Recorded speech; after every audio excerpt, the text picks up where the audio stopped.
반갑습니다. 허명 목사입니다. 구약성경 창세기에는 아브라함이 75세에 고향을 떠나 이민 가는 형편을 말씀하고 있습니다. 옛날이나 지금이나 고향을 떠나고 고국을 떠나 사는 일이 어디 쉬운 일이겠습니까? 우리들 선배들은 그런 삶이 힘들다고, 타향살이 힘들다는 노래를 부르며 마음을 달랬던 것을 봅니다. 도시화되고 세계화된 오늘날에는 더 많은 사람들이 고향을 떠나고 고국을 떠나서 살아갑니다. 아브라함의 이민은 특별합니다. 가야 할 목적지도 분명하지 못한 채 떠나는 길이었습니다. 자신이 계획한 이민이 아니라 하나님께서 지시한 땅으로 가라고 하여 떠난 이민길입니다. 여호와께서 아브라함에게 이르시되 너는 너의 고향과 친척과 아버지 집을 떠나 내가 내게 보여줄 땅으로 가라. 그 옛날에 외지로 나갈 때는 안전 보장이 없습니다. 어떤 위험이 닥쳐올지도 모르는 길이며 고생하는 길임을 알지만 떠났습니다. 고향을 떠난 아브라함은 평생 낯선 광야를 이동하며 천막을 치고 살면서 목축업을 하는 힘겨운 이민의 삶을 살았습니다. 정든 고향과 부모, 친척 모든 것을 버려두고 떠나 힘겹게 살다 갔지만 성경은 그를 믿음의 조상, 복의 근원, 승리자의 삶을 살았다고 했습니다. 하나님의 말씀을 듣고 떠난 아브라함은 특별한 은혜를 받은 사람입니다. 아브라함이라는 이름은 하나님이 지어준 이름입니다. 본래의 이름은 아브람, 큰 아버지라는 뜻인데 하나님께서 많은 민족의 아버지라고 아브라함이라고 지어 주셨습니다. 이제 후로는 내 이름을 아브라함이라 하지 아니하고 아브라함이라 하리니 이는 내가 너를 여러 민족의 아버지가 되게 함이라. 그의 이민 출발에는 하나님의 축복하신 약속이 있었습니다. 내가 너로 큰 민족을 이루고 내게 복을 주어 내 이름을 창대하게 하리니 너는 복이 될지라. 너를 축복하는 자에게는 내가 복을 내리고 너를 저주하는 자에게는 내가 저주하리니 땅의 모든 족속이 너로 말미암아 복을 얻을 것이라 하신지라. 하나님께서 그에게 복을 주시겠다고 약속하시고 그의 인생길을 보호하시며 인도해 주시겠다고 약속하셨습니다. 아브라함은 가문이나 인품과 능력이 훌륭하지 못했지만 하나님의 특별한 은혜를 받은 사람입니다. 그의 아버지 데라의 직업은 우르 지방에 살 때에 우상을 만드는 것이 가업이었다고 합니다.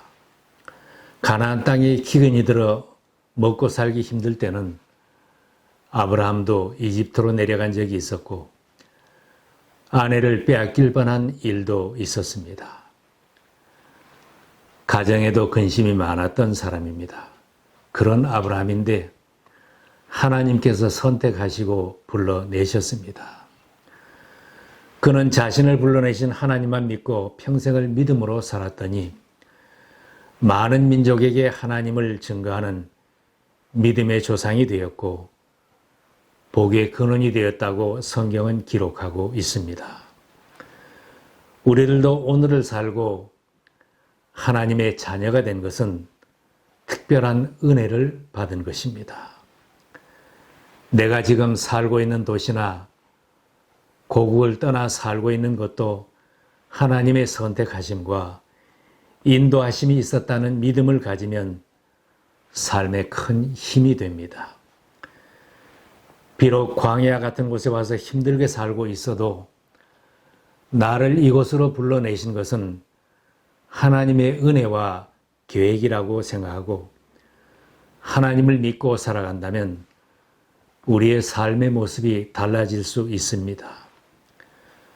우리도 아브라함처럼 내 가문의 믿음의 조상이 될 수 있습니다. 아브라함의 삶은 하나님의 말씀을 믿고 순종하며 믿음의 길에서 벗어나지 않았습니다.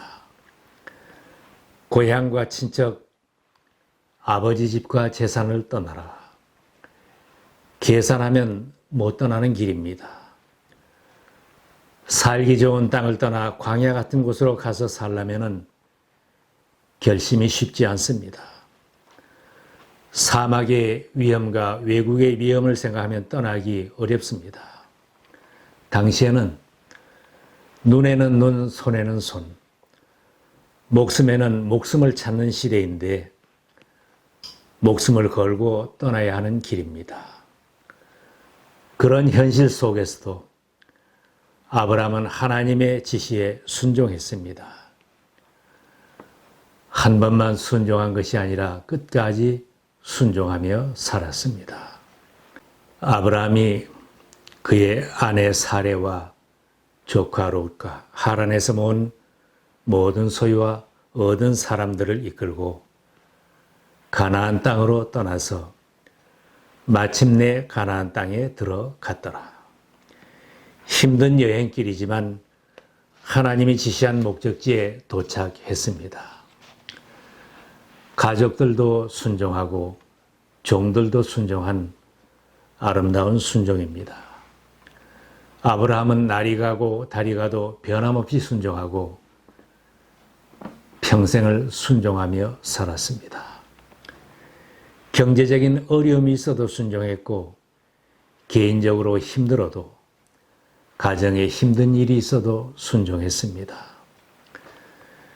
나에게 유익이 있고 좋을 때만 순종하는 것은 쉽습니다. 그러나 힘이 들고 손해볼 것 같아도 하나님의 뜻을 따르는 것이 진정한 순종입니다. 닥쳐오는 환경에만 끌려 살면 순종하지 못할 이유가 많아집니다. 우리들도 매사에 하나님께 항상 순종하며 산다면 믿음의 조상이 될 것입니다. 천국문에 이르도록 순종하는 믿음이 하나님의 복을 받는 귀한 신앙입니다. 아브라함은 가는 곳마다 제단을 쌓으며 예배를 잘 드렸습니다. 아브라함이 하나님의 부르심을 받고 하나님을 알고부터는 어디에서 살든지 여호와 하나님의 이름을 부르며 예배를 드리며 살았습니다.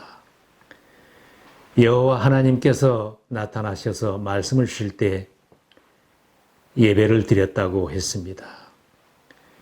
여호와께서 아브라함에게 나타나 이르시되 내가 이 땅을 내 자손에게 주리라 하신지라. 자기에게 나타나신 여호와께 그가 그곳에서 제단을 쌓고 아브라함 당시의 예배 형태는 제단을 쌓는 것입니다. 산간지방으로 이사를 가서 천막을 쳤는데 아브라함은 거기에서도 예배를 드렸습니다. 아브라함은 또 거기를 떠나 베델의 동쪽에 있는 산간지방으로 옮겨가서 장막을 쳤다. 서쪽은 베델이고 동쪽은 아이다.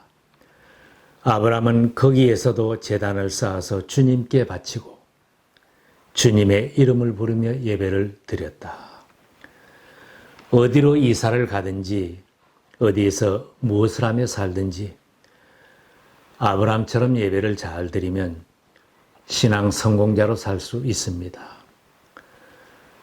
복잡하고 피곤한 도시생활 속에서 신앙의 늘도 예배에서 멀어지기 쉽고 교회를 떠날 위기는 많이 있습니다. 이사를 가서 모르는 사람들 속에 묻혀 살고 이민 가서 낯선 환경 속에 살면서 교회를 멀리하고 예배를 잊어버리기 쉽습니다. 이사를 가서 곧 교회를 정하지 못하면 점점 교회를 멀리하게 됩니다. 대학 진학하면서 사회로 진출하면서 청년들이 교회에서 멀어지기 쉽습니다. 진학을 해도 성공을 해도 먼저 교회를 잘 정해야 합니다. 사업 경영이 잘 돼서 바쁘다고 하는 사람들, 사업이 잘 안 돼서 힘들다고 하는 사람들, 직장일이 힘들고 피곤하다고 한 번, 두 번 예배에 빠지다가 아주 멀어지기도 합니다. 시험에 들고 교회 사람들에게 상처를 받아서 교회를 멀리하는 사람들도 있습니다. 사업이 잘 되고 바빠도 슬로우해서 힘이 들어도 하나님의 말씀 받으며 예배를 잘 드려야 성공의 길을 가는 것입니다. 예배에 빠질 이유를 찾으면 점점 더 많이 생겨나서 예배 생활에 실패하게 됩니다.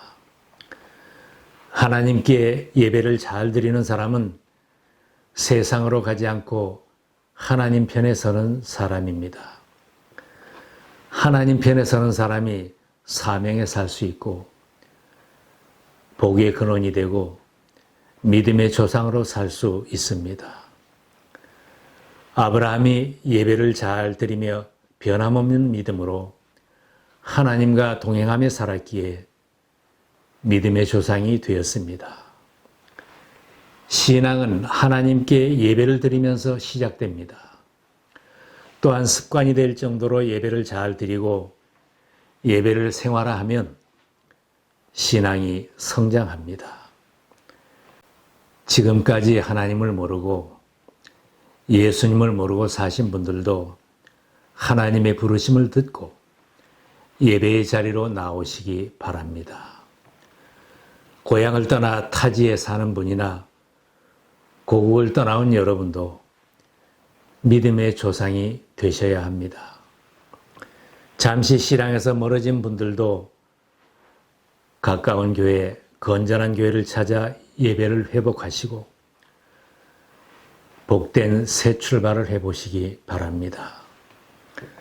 나의 남은 날들을 하나님께서 나를 선택하신 은혜에 감사하며 예배의 삶을 살고 전천후 순종으로 항상 하나님의 말씀을 따라 살고 하나님의 복을 증거하는 신앙으로 살아서 이 땅에서 하나님이 허락하신 분복을 다 누리며 신앙의 승리자로 사시기를 바랍니다. 사랑하는 자녀들도 나를 본받으라고 하는 그런 신앙으로 산다면 여러분도 믿음의 조상이 될 것입니다. 많은 믿음의 후손들, 하나님의 사람들이 여러분 가문에서 배출되기를 기원합니다.